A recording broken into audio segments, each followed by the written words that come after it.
This. Yeah. Yeah. Well, you like lost a week. I feel like I lost a week as I was wait, it's Christmas isn't now.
Good morning, everyone. Good morning. And welcome to the Morristown Unitarian Fellowship. We are a spiritually alive, justice-centered, and inclusive community. We're so glad you're here with us in the sanctuary and online. My name is Kathy Cacavalli, and I am your Sunday associate this morning. I have a few announcements to share. First of all, today, and also on the second Sunday in January, the Lunch Bunch meets at 12:45 at the Florham Park Diner. And then don't forget to join an opportunity to hear from our strategic planning team. There will be an online presentation in the meeting room today at 12:25, followed by a Q&A session at 1. And there will be 3 more opportunities on Zoom, and you can find those dates and times in your bulletin. The congregation will vote on the strategic plan in 2022, and the team would love your feedback. What excites you? What have we missed in what we've proposed? Second, today in this season of giving, we invite you to give in ways that make a difference. As many of you know, MUUF is working to help an Afghani family settle into their new home in Morris County. Soon, we will all receive a sign-up sheet from Nina Namath listing the furniture and furnishings the family will need. Thank you in advance for reviewing the list of needed items and possibly donating.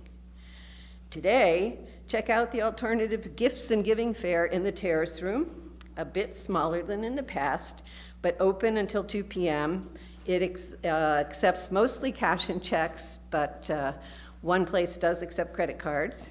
And they include House with Heart, supporting women and children in Nepal, Peaceworks, supporting grassroots community organizations in Nicaragua, and the Heifer Project. Giving an animal gift at the holidays is like giving someone a small business, providing wool, milk, eggs, and more. And if you have joined us online today, you can go to the websites of these organizations and give that way. Our offering today will be split 50-50 between our fellowship and Wind of the Spirit, an immigrant collective and partner organization in Morris County that advocates for immigrant justice and provides services to immigrants. You can donate by giving cash, writing a check, going online to MUUF.org, or via text to give. And later today, come on back and join us, or come back if you're only here online, and join us for a festive out-day holiday gathering from 4 to 6 p.m. You can walk a solstice spiral, enjoy cocoa by the fire, and sing, sing, sing with outdoor caroling. Finally, on December 24th, we invite you to a light-filled, meaning-filled, and music-filled service. Our Christmas Eve candlelight services will be at 5 and 9 p.m. The 5 p.m. service will include a no-rehearsal Insta-pageant. It is so good to be together for holidays. Welcome, one and all.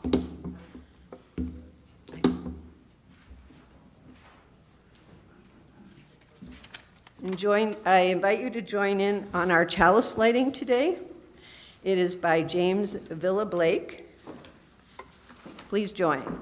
Love is the spirit of this community, and service its law. This is our great covenant, to dwell together in peace, to seek the truth in love, and to help one another. And in the spirit of the Posadas, in Spanish. El espíritu de esta comunidad es amor y servicio nuestra ley. Este es nuestro pacto mayor, convivir juntos en paz, buscar la verdad con amor y ayudarnos unos a otros.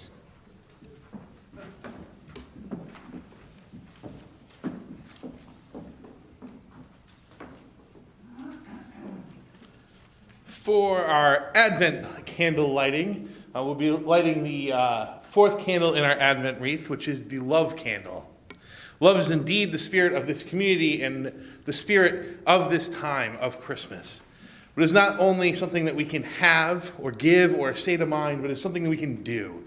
And at Christmas time, we are reminded not only to have love for each other, but to provide love, to give love, to do love. So let's light our candle.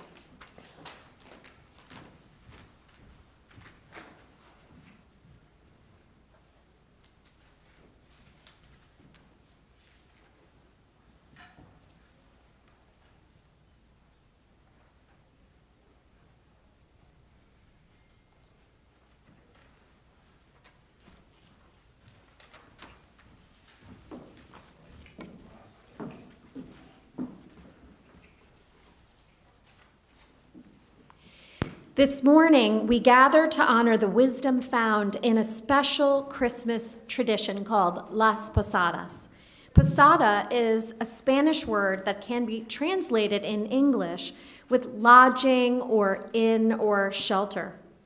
Posada is a reference to the part of the Christmas story when Mary and Joseph, or Maria y José, must travel all the way from Nazareth to Bethlehem in order to be registered for a tax. Maria happens to be very, very pregnant during this long journey. It is also the middle of winter, and every night she and Jose are in search of shelter. They don't have a lot of money to pay or many possessions to trade for places to stay. Too often, when they knock on someone's door to ask for help, for a warm space large enough for the two of them and their burro, their donkey, they are treated harshly. They are turned away. Las Posadas is a 9-day holiday that lasts from December 16th through December 24th. Every night for 9 days, people gather to reenact, to become Maria and Jose and also the innkeeper. They are the peregrinos, the pilgrims who wander in search of warmth and in search of human kindness and compassion. Every night they are the innkeeper whose heart remains closed, the one who fails to see anything but strangers in front of him. He fears them. He worries that they must be untrustworthy. He believes they've done something wrong to be so without on a winter night. The 9 long nights of rejection and of anticipation. Remember, this is an Advent story. Of waiting for love to be born also serve as a reminder of the 9 months of pregnancy. Finally, on the 9th night, Maria and Jose, completely weary from travel, knock on a door where, like all the other nights, they encounter an innkeeper who refuses them entry. She doesn't trust them. She doesn't like the look of them. Her heart is blocked to feeling their suffering. However, something suddenly shifts, and the innkeeper has a change of heart. She notices something about Maria and Jose. She realizes she's been wrong all this time. She realizes that they are all connected, that the suffering of the pilgrims is something that should matter. And what is more, the innkeeper sees that they carry with them a spark of the divine. And finally, she opens the door to her home and her heart. Once this happens, the actors, the pilgrims, the innkeeper, and all the others in attendance have a great big party, often in the home of the person who plays the innkeeper. It's a festive time with family and friends and delicious foods. You might find treats like hot chocolate, empanadas, tamales, and a piñata filled with candy and more. The holiday originated in Spain, and it's now celebrated throughout the southwestern United States, in Mexico and Guatemala, and in other communities in Central and South America. The exact traditions will vary from one place to another, but the story and that message of that story always remains the same. We remember the story of Maria and Jose, a journey of anticipation, of suffering, and of faith. We recognize in the journey our own stories of hope and disappointment, and our longing for love and justice to be crowned king and queen. In our service, you will hear 3 modern posadas that are based on true stories. None of them is an exact replica of any true event, and yet it wouldn't surprise me if you recognize the stories and the people in them to be telling the truth. Let us join together in the Advent song, O come, Emmanuel.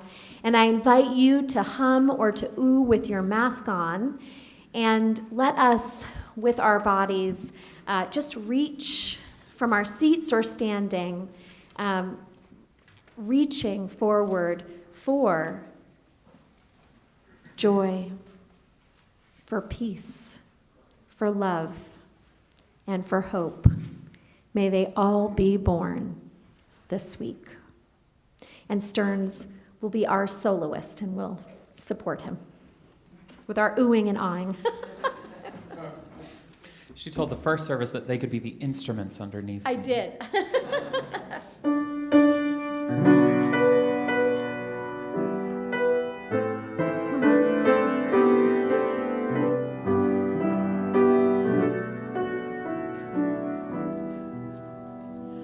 O come, Emmanuel,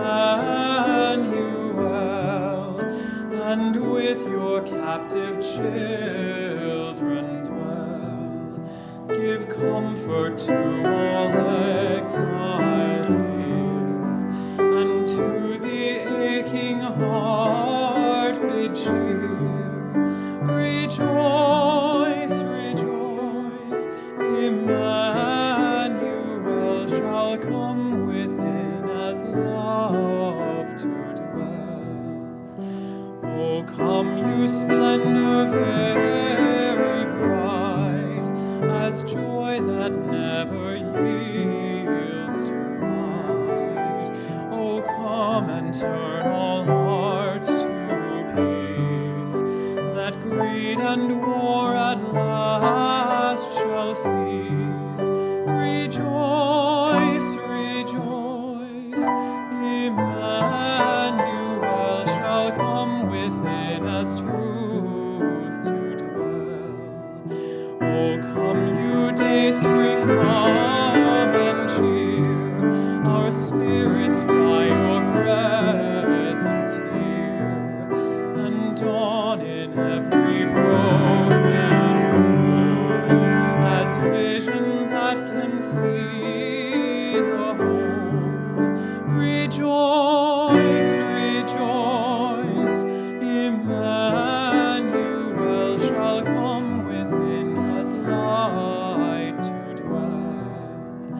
Oh, come you wisdom from on high, from depths that hide within a sigh, to temper knowledge with our care, to render every act a prayer. Rejoice, rejoice, Emmanuel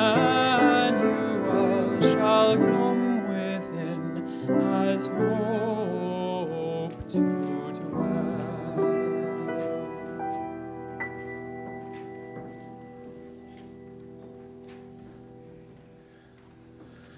This first modern Posada is a fictional testimony before a state senate hearing on a law that forces students to play on a sports team based on the sex that they were assigned at birth. Though this type of testimony is being heard in the state houses across our country. Dear senators, I want to thank you for the opportunity to speak to you this morning about this hearing about youth sports. When I was 7 years old, I remember telling our mom that if she didn't give me a baby brother, that I was going to go to the store and buy one. Little did I know that I would have a younger sibling 6 months later. I was excited to have someone to play baseball with, to go dirt biking with, to be my mini-me. But I also remember one morning when we were at a bus stop, my younger sibling and I was decked head to toe in Yankees gear, a knit hat pulled over my baseball cap, a jacket, a hoodie. I even had my number 2 socks on that day. I was living a 6th grade dream. But my younger sibling had borrowed a glittery fur-lined jacket from a little girl at church. I'm not really sure how they got it home, but they did, and they were so proud of the fancy jacket they had. But the Delancey brothers pushed them into an overgrown pucker bush in front of the Johnson's house. When that happened, I did nothing. I pretended that I did not hear the names, the awful, awful names that they called them. I basically pretended that nothing was happening, even when tears were soaking the thorn cuts on their face. I ignored them as they threw the jacket away and shivered as we waited for the bus. I also remember one day when we went to a mall to get the latest Madden game. But they, my younger sibling, snuck off to try on some makeup at Macy's. And when the woman at the counter yelled at them and threatened to call our parents, I casually pretended to browse the dress pants, though I was, at the time, strictly a sweatpant guy. I also knew that their soccer skills were second to none. Indeed, I didn't get the brother to play baseball with, but there was other athletes in the family.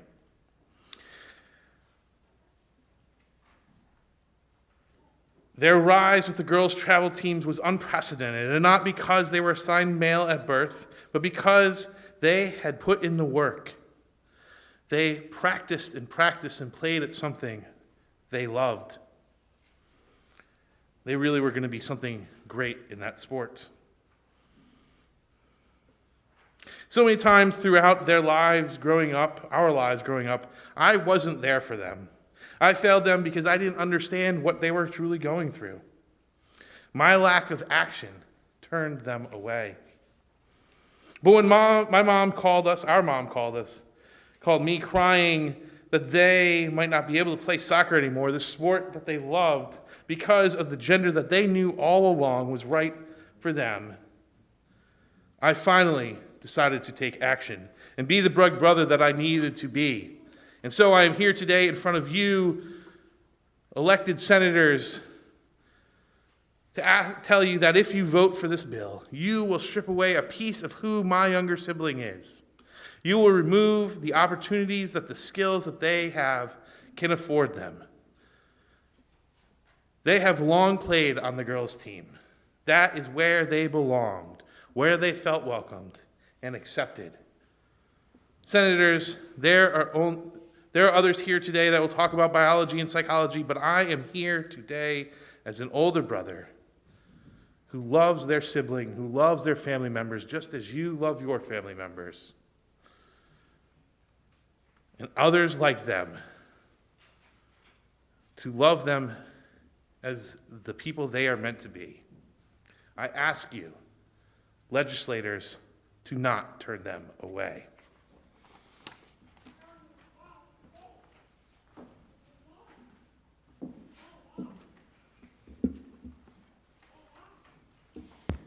Our second modern posada is Deborah's story. It is inspired by a true story, and I have reached out to that person, but the name and details have been changed. Here is Deborah's story. Ever since I was little, I knew I wanted to be a mother. Some of my earliest memories as a young child are of imaginary play and pretending to be a mom. I had other aspirations too, but I knew in my heart this was my vocation. When my husband and I became pregnant, I was overjoyed. I had already read everything in What to Expect When You're Expecting, so I felt ready. We had been planning this pregnancy for over a year, and finally, after months and months of waiting, the day was here. 2 lines on the stick and confirmed by a blood test. But soon, my dream became a nightmare. I had heard about morning sickness and expected it, but I couldn't stop vomiting. I was throwing up after every meal. I couldn't keep anything down. The nausea and vomiting grew worse with each day. I visited my obstetrician to figure out what could I do. She scolded me for not eating enough and not gaining weight. She asked me, was I ambivalent about this pregnancy? No, I wanted this child for as long as I could remember. She told me to eat bland foods and to try acupuncture and sent me off. By the next appointment, which we scheduled soon, I had started to lose even more weight. I couldn't keep anything down. I was exhausted. I was dehydrated, and I was worried about my being. The doctor decided to admit me to the hospital with a diagnosis of Hyperemesis Gravidarum. In the hospital, I started reading everything I could and soon learned that this was the #1 cause of maternal death in the past. Charlotte Bronte passed away from Hyperemesis Gravidarum at 4 months pregnant. I hoped that the IVs, the hydration, and the medicine would help me and my being survive. I was still throwing up. I was still struggling to gain weight. They gave me even stronger drugs, and I worried about what would happen to the baby. My sister and mother were advocates for me and little Bean. But as it turned out, and my doctor hadn't quite disclosed this, she was pro-life. It was she who was ambivalent about all that she might face in a pregnancy of a woman she was caring for. She gave me a class of drugs known to cause harm to an infant without explaining the risks. I think her conscience caused her to take that risk because clearly my life was at risk, and she wanted to be sure that I kept the baby. My husband came to me and shared he was worried that he was going to lose both of us. He wasn't willing to lose me, he said, and we could have a baby another way. My sister said the same. Each day I woke up and vowed to make it through until finally I did feel as if I was slipping away.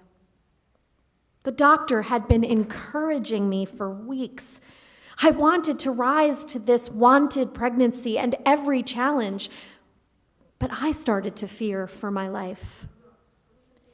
When I spoke to the doctor about an abortion, she shared what she hadn't before, that she had hoped that it would reach this moment when she would no longer help me. It was a little past the point, maybe a day or so past, where she would help if I needed to terminate the pregnancy, that she was pro-life, and that now her conscience wouldn't even allow her to counsel me. She rose up, walked out, shut the door, and left me alone. I was stunned. This was an impossible decision for me and for my husband, ending a pregnancy and not knowing about our future abilities to have a child together. But it was clear I wasn't okay. I was not surviving. And pregnancy was not supposed to be this way. Now, for those who are unaware of Hyperemesis Gravidarum, it is nothing like morning sickness. And as I mentioned before, it can be very life-threatening, and it was in my case. Fortunately, we did find another doctor who counseled us and helped us. We grieved, we let go, and we started the long journey of healing. Today, I want to share with you that although I have never carried an infant to term, I am happy to share that I am a mother twice over. And I was right. This is my greatest vocation.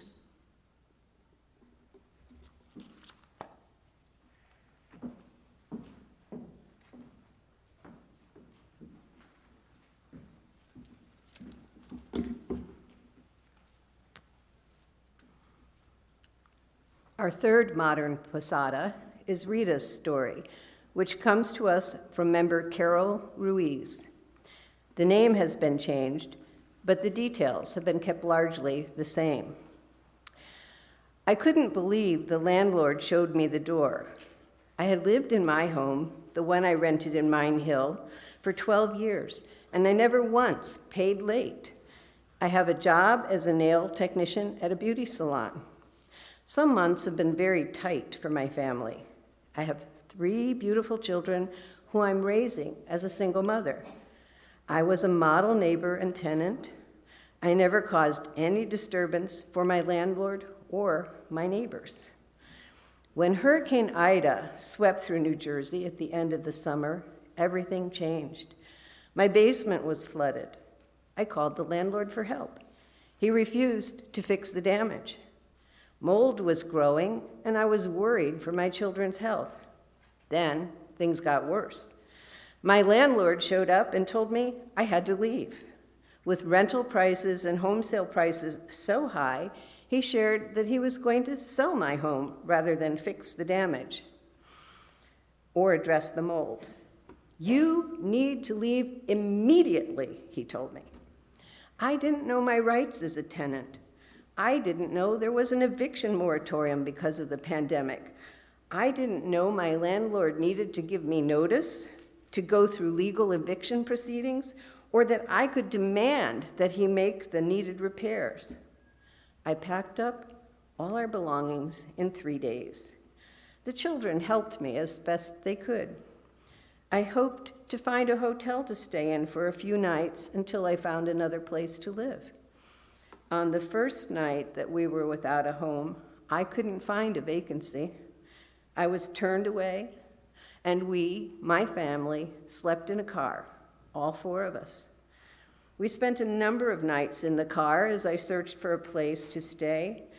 I never imagined that I would become homeless, even if I was working.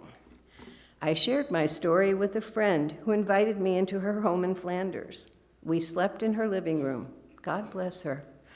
We slept there for months. I was desperate but ashamed and didn't tell people what was happening. I kept looking everywhere in Morris County and Sussex County, but I couldn't find a home we could afford. At the beginning of this month, after almost 3 months after Hurricane Ida and being homeless, I am relieved to share I finally found an affordable apartment in Dover, just in time for the holidays. A member of your fellowship, who is also a member of Wind of the Spirit, overheard me sharing my burden at the nail salon where I work. I knew I needed to start sharing the story to get some help. She told me there were new affordable apartments in Dover, and she was right. Now I'm still trying to get my security deposit back from my former landlord. So far, I haven't found an attorney who will help me take my small claims case to court. I have hope, though, that someone will help, and I am grateful to now know my rights for the future. It feels good to be home.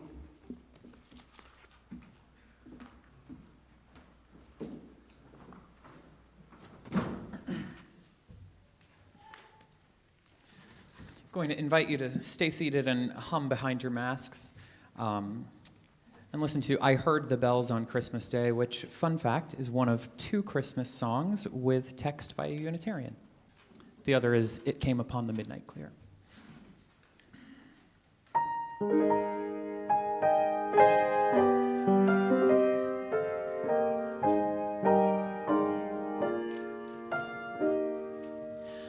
I heard the bells on Christmas Day, their old familiar carols play, and wild and sweet the words repeat of peace on earth to all goodwill. I thought how as the day had come, the belfries of all Christendom had rolled along the unbroken song of peace on earth to all goodwill.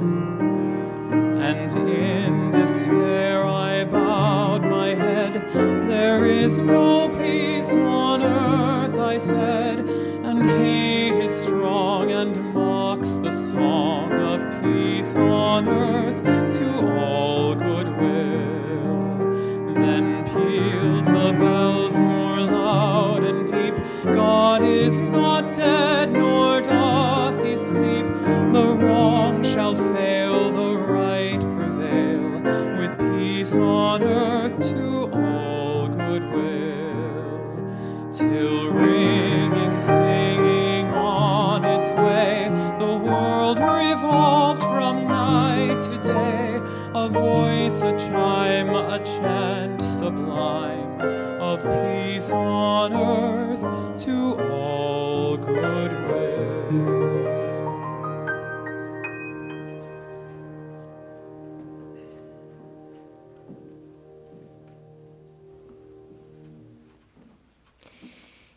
It is the time in our service where we honor the joys and the sorrows and the transitions that have happened in the lives of our fellow congregants since we last met.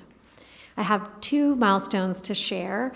The first is from Tish Hamilton, who is delighted to share that her daughter, Nina Marcard, just got into Barnard College early decision.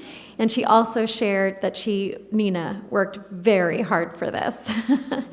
So let us all send Nina, when we see her again, our wishes for wonderful movement on the next step of her journey. The second, I wanted to share that yesterday I officiated at the memorial service for Nancy Lee McClure's son, Jeremy. Jeremy has a son, Aiden, who is 4 years old, and a wife, Megan, and a sister, Katie, and of course, Nancy and Frank, his stepfather, who are part of our community. And he also has wonderful in-laws, and his father, John, and his stepmother, Anne. So let us hold all of them in our hearts. May Jeremy's legacy of love and the lessons of his days ripple out and move through each one of them, and may it move from this generation to the next. May it be so.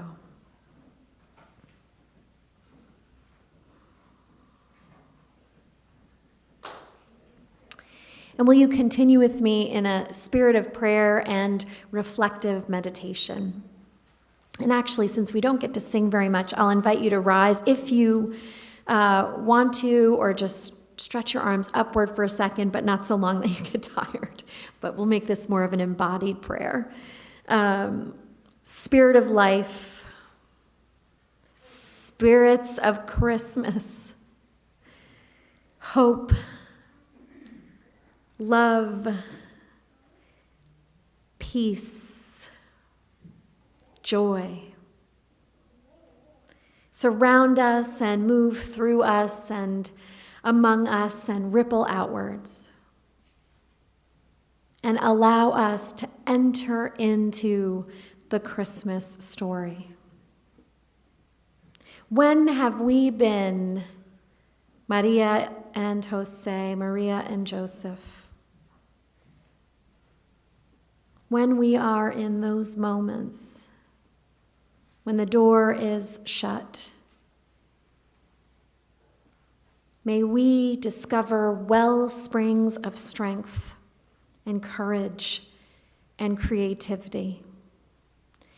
And if it is a matter of injustice, may those fuel our ability to knock down that door with partners.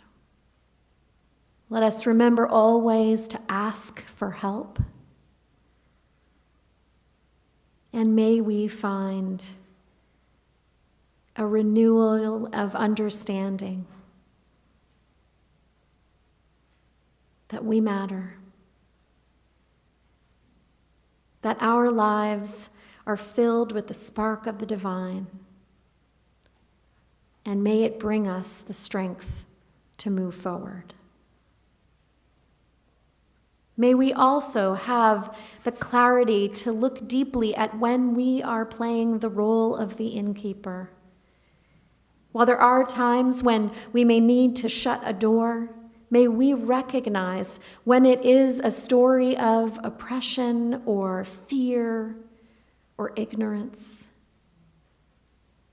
And may we find the courage, and may we listen deeply in our community to stories that open our hearts to see when we have been wrong.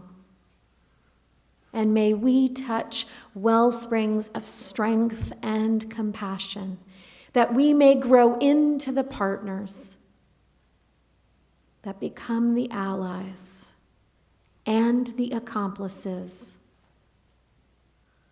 ready to open the door of our hearts and ready to knock down the doors of oppression.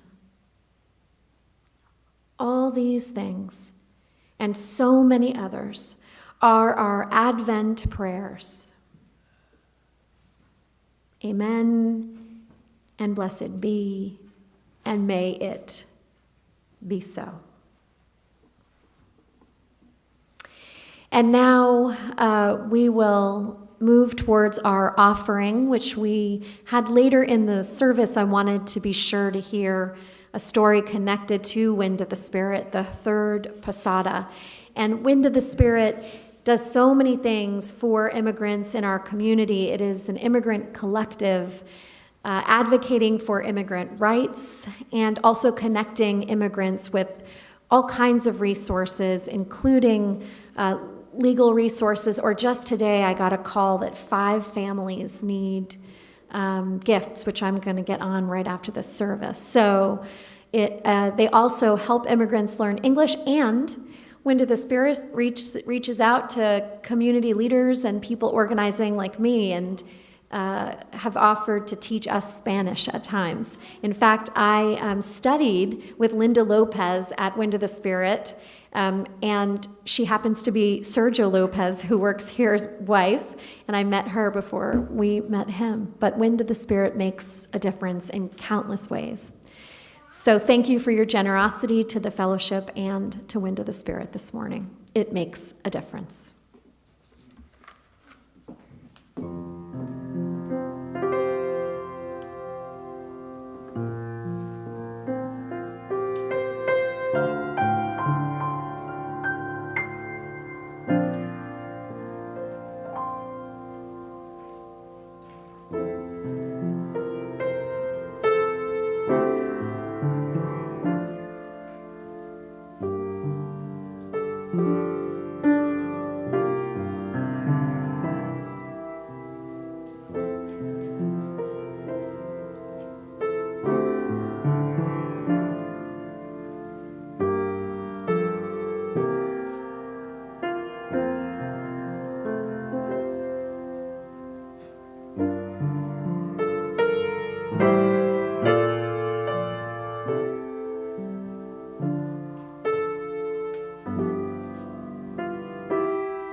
Now let us listen to the words of the traditional posada.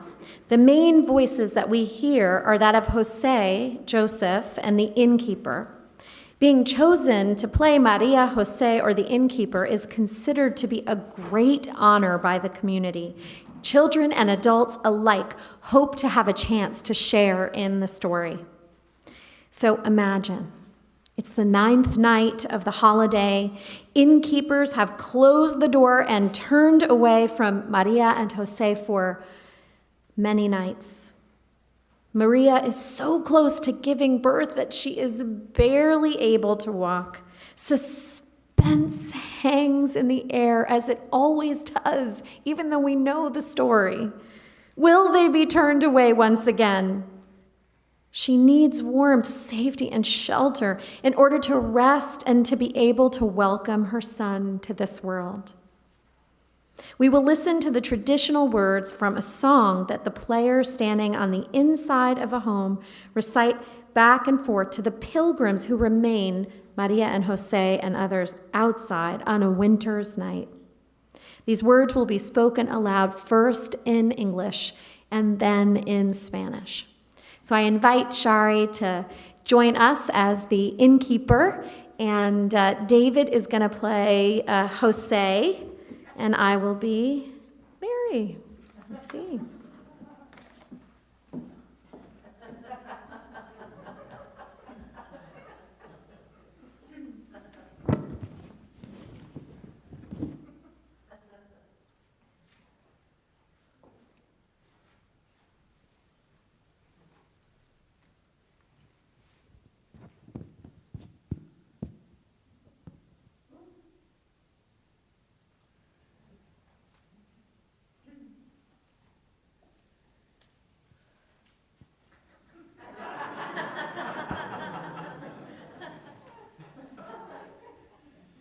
In the name of heaven, I ask you for shelter, for my beloved wife can go no farther.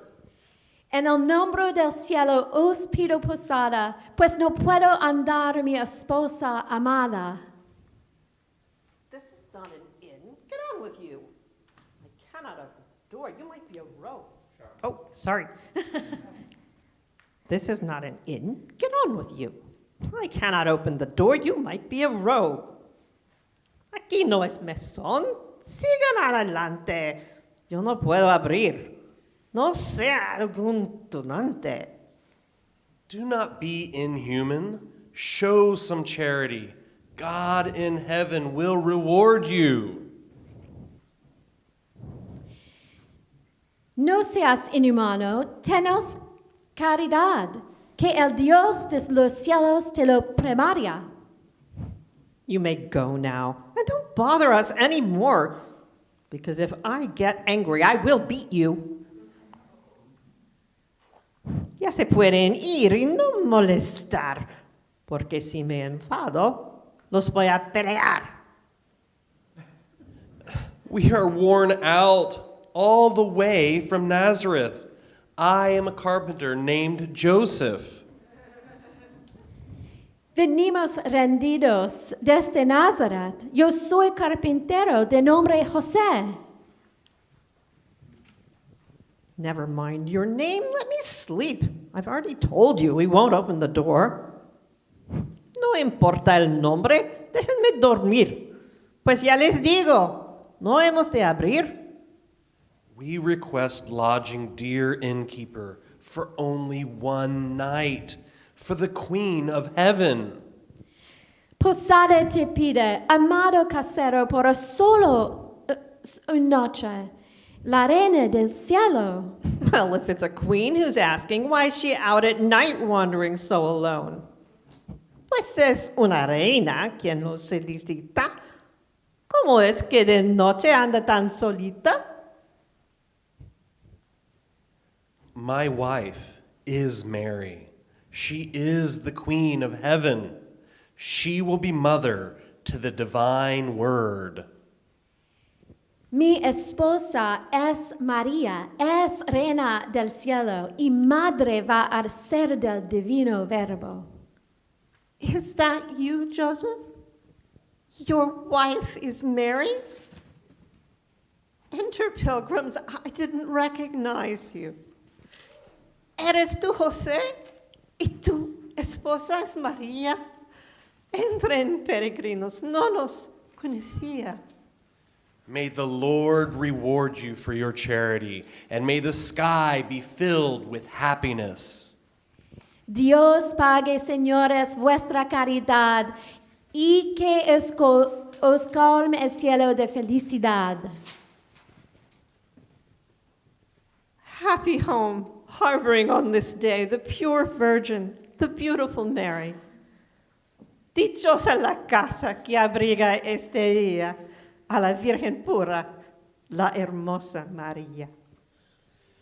Enter, holy pilgrims, receive this corner, because even though the place is poor, I offer it to you from my heart. Let's sing with joy, everyone, at the thought that Jesus, Joseph, and Mary came today to honor us.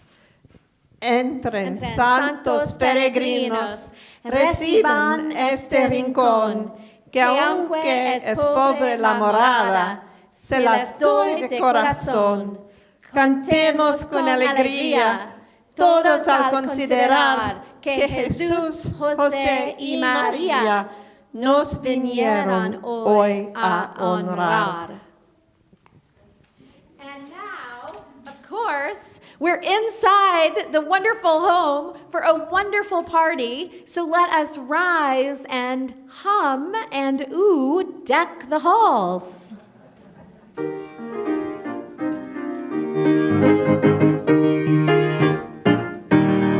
Deck the hall with boughs of holly, fa la la la la la la la la. 'Tis the season to be jolly, fa la la la la la la la la. Don we now our gay apparel, fa la la la la la la la la. Troll the ancient Yuletide carol, fa la la la la la la la la. See the blazing Yule before us, fa la la la la la la la la. Strike the harp and join the chorus, fa la la la la la la la la. Follow me in merry measure, fa la la la la la la la. While I tell of Yuletide treasure, fa la la la la la la la. Fast away the old year passes, fa la la la la la la la.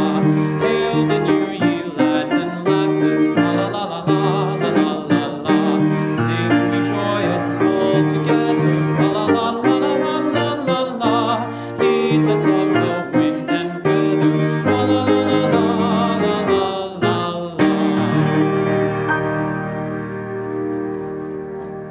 Our closing words today are from Howard Thurman.